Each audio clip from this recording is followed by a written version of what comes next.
At least 37 people died in an Israeli airstrike on a Beirut suburb on Friday, the Lebanese health ministry said on Saturday, including 2 senior Hezbollah leaders, as well as several children in what is the deadliest strike in a year of conflict between Hezbollah and Israel.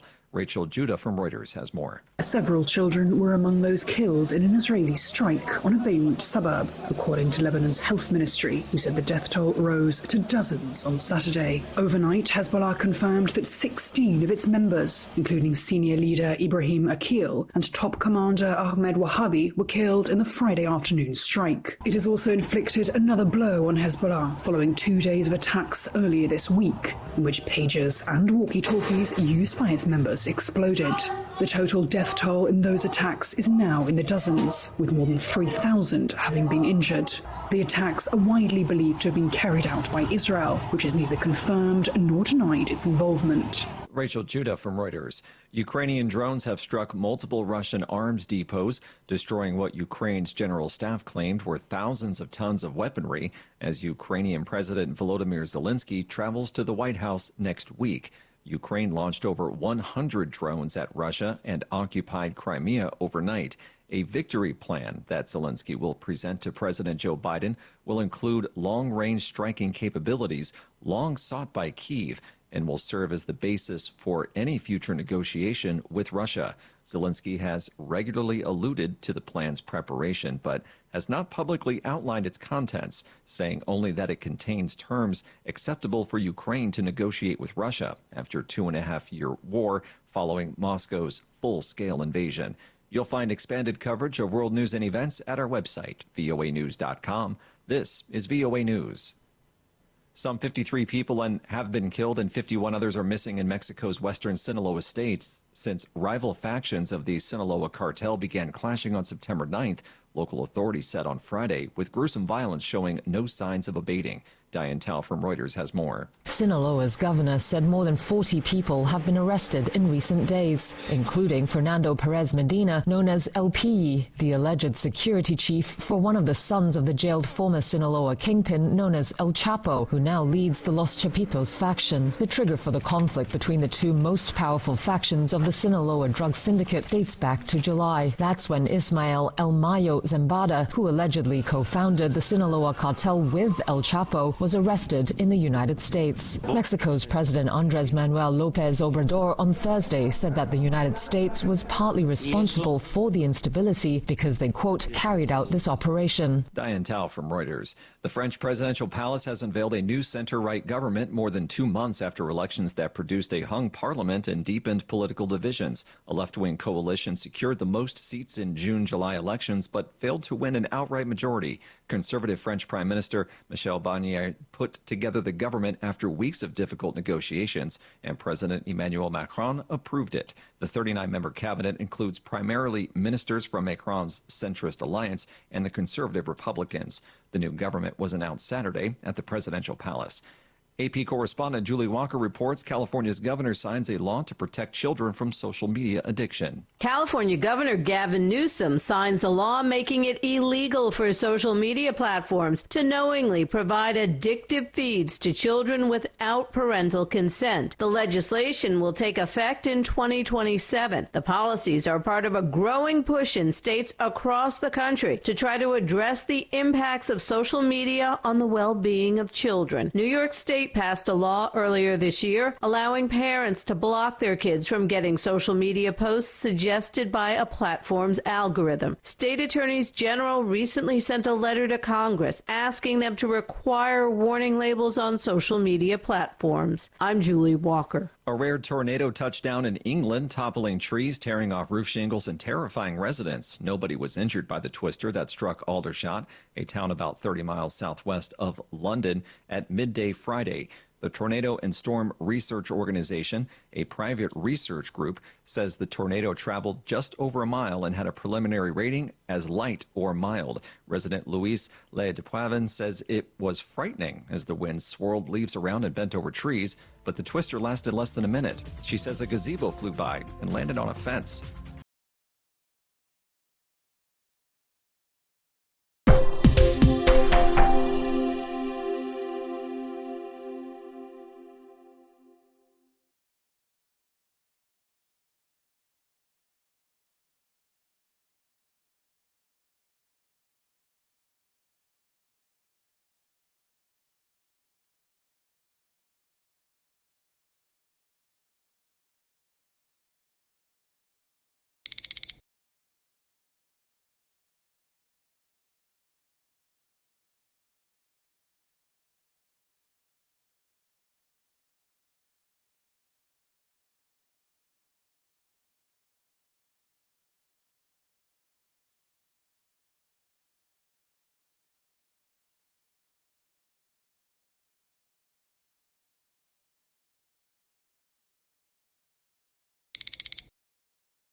Thank you for watching. Can you do me a favor? Please leave a comment in the comment section below. That would really help. Thank you, and see you again soon.